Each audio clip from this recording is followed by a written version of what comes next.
Alright, guys, we're going to talk about what is God. And the reason I'm talking about this is two reasons, actually. And the first one being I was having this conversation with someone about like spirituality and religion and stuff. And the topic of God got brought up. And we were talking, he's like, I don't know, I don't see any like flying spaghetti monster. And I don't know, it kind of rubbed me the wrong way. I don't know. I don't know why. It's just, it's like, that God's been around for like, the topic has been around for like thousands of years. And, you would have thought that, people would have like seen it as like more sophisticated, if it's been around for so long. Like, I don't know, like God is like, well, I don't take like the Bible literally, like if God is like, let there be light, and the universe just like came out of his ass or something like that. I don't know. That was weird. But the second thing that I guess is more important is I was doing like psychedelics and stuff, and it was really cool. I turned into like a light beam, and I was accelerating really quick. And if you don't know, there's 4 dimensions instead of 3 dimensions, but I was in this like almost like those animated flip books where you like flip it down, and instead of it being like a normal like comic book animation, it was like 3D, where I could like see all the dimensions like once, like a 3D flip book. So it was like I was seeing it 4D. It was really cool. And then I like moved out of that into like this like geometric area, and then I moved past that, just this like single thing, this like being. And I was like, oh, that's God. It was really cool. So I got out of that, and that really made me want to talk about this. So what is God? Going from now I sound like a hippie, but whatever. Let's go on. So the foundations of God.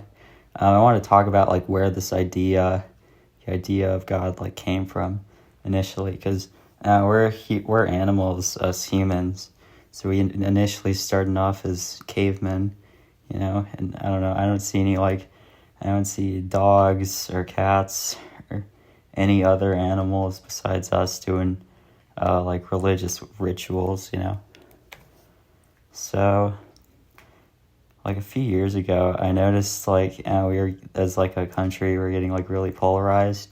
And I kept hearing this phrase, like my truth, and it kind of stuck out to me, because we're as Americans, we're a pretty individualist society. We like our freedoms and doing things our own way. But I noticed it seemed like we were kind of fragmenting. We were really polarized, or everyone had all these different ideas. And I heard this term, my truth, come up a bunch. Not my experience, my experience, like, I can kind of see, but my truth, it was just kind of weird. Because when I hear, like, the truth, I think of, like, the truth, like 1 + 1 = 2. That's true. I don't hear, like, my truth is 1 + 1 = 5 or something like that. It was weird. And I felt like because there was no like the truth, it was kind of hard to resolve conflict that way. So forming a society, we started off as like cavemen, and we eventually formed these like giant communities with hundreds and thousands. Right now there's like millions of people in our little cities.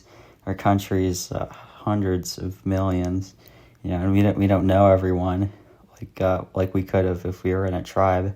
So we have to have some kind of bedrock to kind of hold us together, to give us like laws and stuff.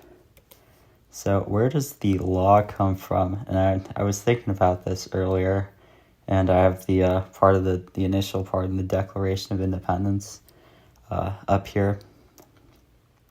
And down here, it's explaining, of course, why we separated from England.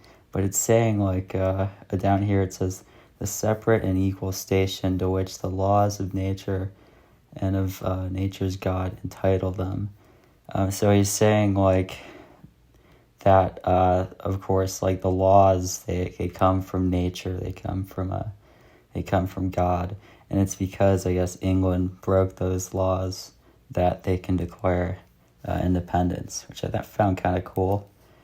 And then I was also looking like where does science come from? And I was looking at like Plato and all the like initial like philosophers and scientists, and of course Pythagoras, and Pythagoras said number rules the universe. So the people, I guess they've known this for now how many thousands of years, that the universe, it operates under a set of consistent and constant laws.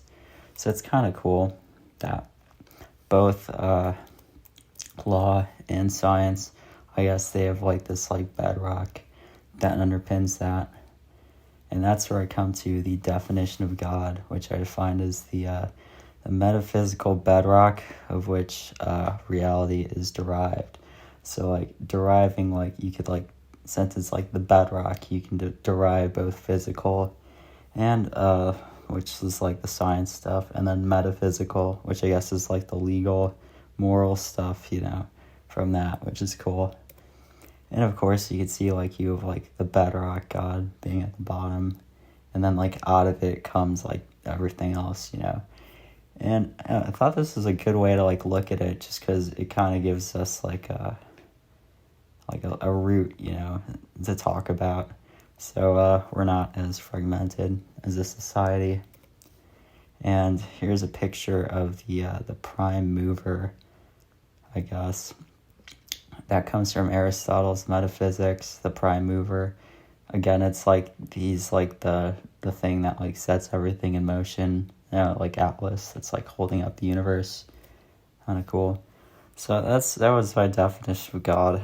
I hope that you sort of liked it, I guess. There's probably some problems with that. Here's some resources if you're also into like religion or spirituality or whatever. Or just like finding out like the secrets of existence. I sound so hippie-ish, but I don't really care. So Mathomas Theology series was really good on YouTube. I also liked Michael Segur's philosophy lectures, and particularly his Parmenides thing on Spotify. Reading Thomas Aquinas's, I would read the Summa Contra Gentiles just because the Summa Theologica was meant to be a theology textbook, So like when going over things, he does it like really briefly, like encyclopedic. He doesn't really explain stuff. He just kind of tells you like what he thinks, And of course, Plato, that comes from the Republic, the allegory of a cave. But the Republic and all Plato is like really good in terms of understanding this stuff. And then Aristotle's Metaphysics. I probably left out a few, You probably could learn some stuff from like Kant, who was going against Hume, and also try to do some stuff like this. But that's what I was thinking. This was just on my mind, and I felt like I had to talk about this just because I wanted to. So see you guys later. All the best. Bye.